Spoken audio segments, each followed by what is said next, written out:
রোহিঙ্গা সংকট নিয়ে আলোচনা করতে আজ জরুরি বৈঠকে বসতে যাচ্ছে জাতিসংঘ নিরাপত্তা পরিষদ। মিয়ানমারের রাখাইন রাজ্যে সহিংসতা বাড়তে থাকায় যুক্তরাজ্য ও সুইডেনের আহ্বানে এই বৈঠক হতে যাচ্ছে। বিভিন্ন মানবাধিকার সংগঠনের অভিযোগ, রোহিঙ্গাদের নিশ্চিহ্ন করে দিতে নৃশংস সেনা অভিযান চালাচ্ছে মিয়ানমার। একই অভিযোগ তুলে অবিলম্বে এ ধরনের অভিযান বন্ধের আহ্বান জানিয়েছে জাতিসংঘ মানবাধিকার কমিশন। এদিকে যুক্তরাষ্ট্র বলছে, রোহিঙ্গারা ভিটেমাটি থেকে উচ্ছেদ হচ্ছে। এতে প্রমাণ হয় বেসামরিক নাগরিকদের সুরক্ষা দিতে ব্যর্থ হচ্ছে মিয়ানমার। বিশ্বজুড়ে এ ধরনের নানা উদ্বেগের মধ্যে নিরাপত্তা পরিষদের জরুরি বৈঠক হতে যাচ্ছে। রাখাইনে সহিংসতা নিয়ে গত আগস্টে এক রুদ্ধদ্বার বৈঠক হয়, কিন্তু নিরাপত্তা পরিষদের সেই আলোচনা থেকে আনুষ্ঠানিক কোনো বক্তব্য আসেনি। এদিকে মিয়ানমারে রোহিঙ্গাদের বিরুদ্ধে সেনা অভিযানের পক্ষে দাঁড়াতে আন্তর্জাতিক সম্প্রদায়কে আহ্বান জানিয়েছে চীন। রোহিঙ্গা ইস্যুতে বুধবার নিরাপত্তা পরিষদে জরুরি বৈঠকের ঠিক আগেই এই অবস্থান জানালো বেইজিং। আন্তর্জাতিক মহলের ক্রমাগত চাপের পরও রাখাইনে রোহিঙ্গা নিপীড়ন বন্ধ করছে না মিয়ানমার। বাড়ছে বাংলাদেশে পালিয়ে আসা রোহিঙ্গা শরণার্থীর সংখ্যা। জাতিসংঘের শরণার্থী বিষয়ক সংস্থা UNHCR এর হিসেবে 25 আগস্টের পর বাংলাদেশে পালিয়ে আসা রোহিঙ্গার সংখ্যা পৌঁছেছে 3,70,000-এ। বিষয়টি নিয়ে বুধবার জরুরি বৈঠক হবে জাতিসংঘের নিরাপত্তা পরিষদে।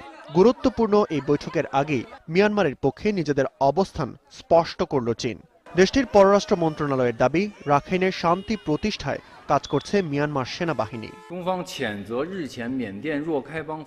আমরা আশা করি মিয়ানমারের শান্তি প্রতিষ্ঠায় চলমান প্রক্রিয়ায় সুচি সরকারের পাশে দাঁড়াবে আন্তর্জাতিক অঙ্গন। রাখাইনের স্থিতিশীলতা ফিরিয়ে আনতে মিয়ানমার কাজ করছে বলে বিশ্বাস করে চীন। তবে রোহিঙ্গা ইস্যুতে মিয়ানমারের কড়া সমালোচনা করেছে ইরান ও যুক্তরাজ্য। সুচির মতো অত্যাচারী একজন নেত্রী নোবেল শান্তি পুরস্কার পেয়েছেন, এটা অবিশ্বাস্য।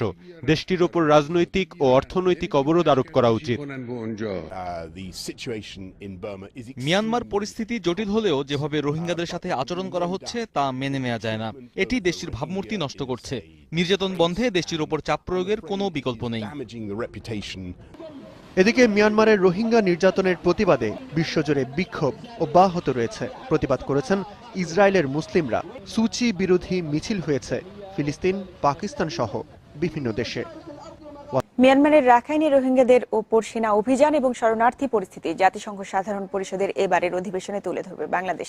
অধিবেশনে যোগ দিতে প্রধানমন্ত্রী শেখ হাসিনার শনিবার নিউ ইয়র্ক পৌঁছানোর কথা রয়েছে।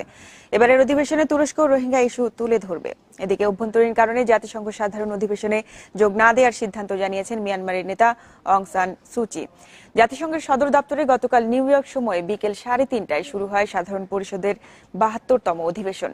সভাপতিত্ব করছেন স্লোভেনিয়ার কূটনীতিক মিরোস্লাভ লাসক্যাক। এবারের উপজীব্য স্থিতিশীল পৃথিবীতে মানুষের জন্য শান্তি আর মর্যাদাপূর্ণ জীবনের সংগ্রাম। অধিবেশন চলবে 25 সেপ্টেম্বর পর্যন্ত।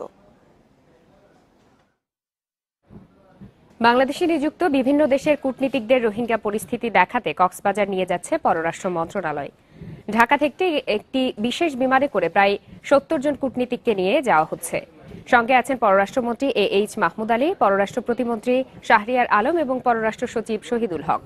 তারা শরণার্থী শিবির ঘুরে দেখার পাশাপাশি ক্ষতিগ্রস্তদের সঙ্গে কথা বলবেন। শরণার্থী প্রবেশ রোধ ও রোহিঙ্গাদের ওপর নির্যাতন বন্ধে কূটনৈতিক প্রচেষ্টা চালিয়ে যাচ্ছে বাংলাদেশ।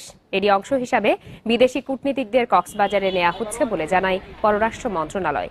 এর আগে রবি ও সোমবার ঢাকায় কূটনীতিকদের সঙ্গে বৈঠক করে পররাষ্ট্র মন্ত্রণালয়। রোহিঙ্গা ইস্যুতে বাংলাদেশের পাশে থাকার প্রতিশ্রুতি দেয় বিভিন্ন দেশ।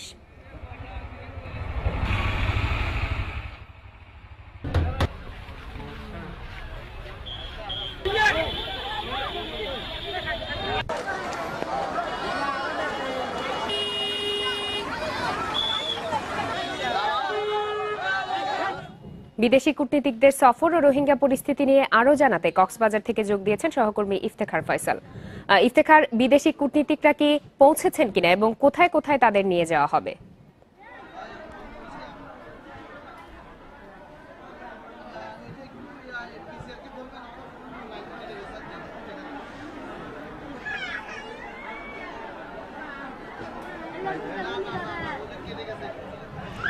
ইফতেখার, বিদেশি কূটনীতিকরা কি সেখানে পৌঁছেছেন কিনা এবং তাদেরকে কোথায় কোথায় নিয়ে যাওয়া হবে?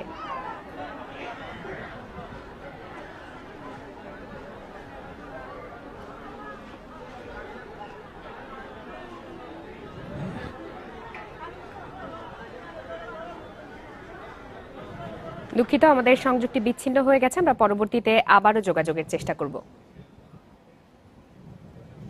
কক্সবাজারের টেকনাফে নাফ নদী থেকে আজও 3 শিশু সহ 4 জনের মরদেহ উদ্ধার করা হয়েছে। সকালে তাদের মরদেহ উদ্ধার করে স্থানীয়রা। নিহতদের 3 জনই শিশু।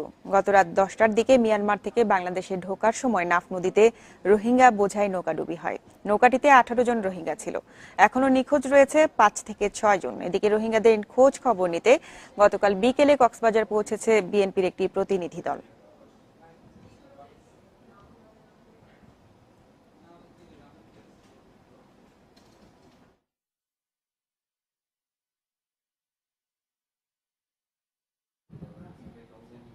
রাখাইন রাজ্যে রোহিঙ্গা নিপীড়নের বিরুদ্ধে মিয়ানমারের বৌদ্ধ ধর্মাবলম্বীদের সোচ্চার হওয়ার আহ্বান জানিয়েছেন বাংলাদেশের বৌদ্ধ ধর্মের নেতারা। তারা বলছেন, গৌতম বুদ্ধের মানবতার বাণীর বিরুদ্ধে অবস্থান নিয়েছে মিয়ানমার।